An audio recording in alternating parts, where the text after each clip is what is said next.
Hi guys, good morning everyone. Papiya's ব্লগে সবাইকে অনেক অনেক স্বাগত। সবাই কেমন আছে? আশা করছি সবাই খুব ভালো আছে।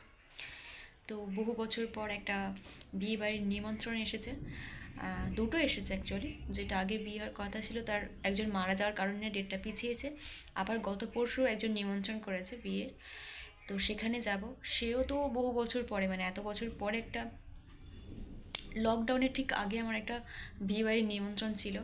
আর আর এত পরে, মানে এত বছর পরে আবার 2025-এ একটা নিমন্ত্রণ, তো সেখানে যাব। খুব এক্সাইটেড। কালকে ফুলও কিনেছি, মাথায় লাগাবো। আর সকাল থেকে খুব লেজি লাগছে, শুয়ে আছি, ভাল লাগছে না। ওই অনেক দিন পর একদিন দুপুরবেলা বাড়িতে আছি, তো দুপুর নয়, ঠিক এখন বাজে এই 11টার মতো। তো যেদিনকে মানে কিছুই কাজ থাকে না, বাড়িতেই থাকি, তখন আর কোনো কাজ করতে ইচ্ছা করে না, শুধু মনে হয় শুয়েই থাকি। তো যাই হোক, আজকে বিয়ে বাড়িটা মনে হয় কেচিয়ে যাবে, কারণ আকাশের মন অনেক খারাপ। আকাশ মানে আকাশ মানে আকাশ খুব মেঘলা হয়ে আছে, মনে হয় বৃষ্টি হবে। আর যদি বৃষ্টি হয় তাহলে তো বুঝতে পারছো বিয়ে বাড়ি কেমন হবে। একটা সুন্দর শাড়ি পরবো, মানে সাদা শাড়ি পরবো বলে রেডি করে রেখেছি। এবার যদি বৃষ্টি হয়, সাদা শাড়িটা তো পুরো নোংরা হয়ে যাবে। তো দেখা যাক বৃষ্টি হয় কি না, কারণ মেঘ ডাকছে অলরেডি। তো এবার স্নান করবো আমি, না মাথায় হচ্ছে কি বলে ওটা, পাতিলেবুর রস মেখে বসে আছি শ্যাম্পু করবো বলে। তবে যে ওয়েদার, শ্যাম্পু করে চুল শুকাবে বলে তো মনেই হয় না। দেখো কি পরিমাণে বৃষ্টি হচ্ছে, কারেন্টও নেই, আর ঠান্ডা লাগছে, তার জন্য আবার জ্যাকেট পরে নিলাম। এই সময় বৃষ্টি ভাবা যায়? এতদিন পরে একটা পড়লো বিয়ে বাড়ি, সেটাও গেল কেচিয়ে।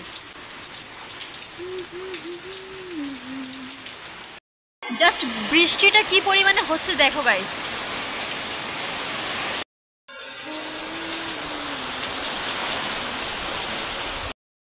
কি অবস্থা!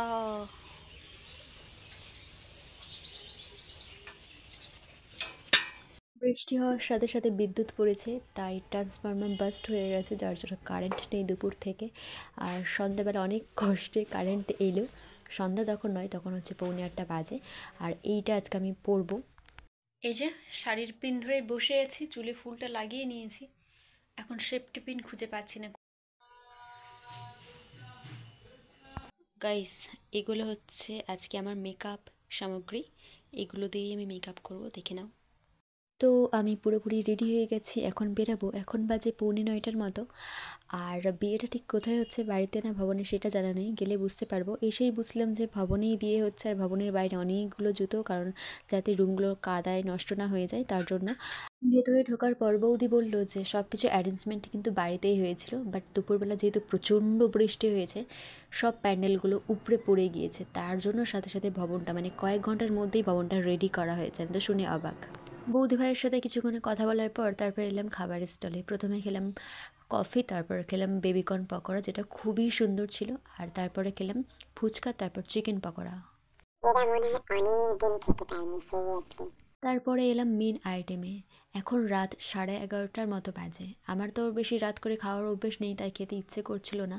তো সবার প্রথমে কি দিল দেখো। সবার প্রথমে দিল বাটোরা। আর বাটোরাটা মেনু কার্ডে লেখা ছিল, আমি আগে কখনো শুনিনি, বাট খুব সুন্দর, অসাধারণ খেতে হয়েছিল, খুব সফট। তারপরে দিল এগ ডেভিল, যেটা আমার একদমই পছন্দ নয়। আর অনেক খাবার যেগুলো আমার পছন্দ নয় সেগুলো আমি নিইনি, তো সেগুলো দেখাতে পারছি না। আর তারপরে দিল স্যালাড। স্যালাডটা আমার সবসময় বরাবরই পছন্দ। তারপরে দিল ফ্রাইড রাইস, সাথে ছিল দই কাতলা, আমার খুব পছন্দের একটা রেসিপি। আর তারপরে মাটনটা ভুল করে দিয়েছিল, ওটা ছেড়ে নিলাম আমি চিকেন। সাথে ছিল চাটনি, পাঁপড়। আর সবার শেষে ছিল হচ্ছে ওটা কি বলে, আইসক্রিম আর মুখশুদ্ধি। এই ভিডিও সেকেন্ড পার্টের জন্য অপেক্ষা করো প্লিজ।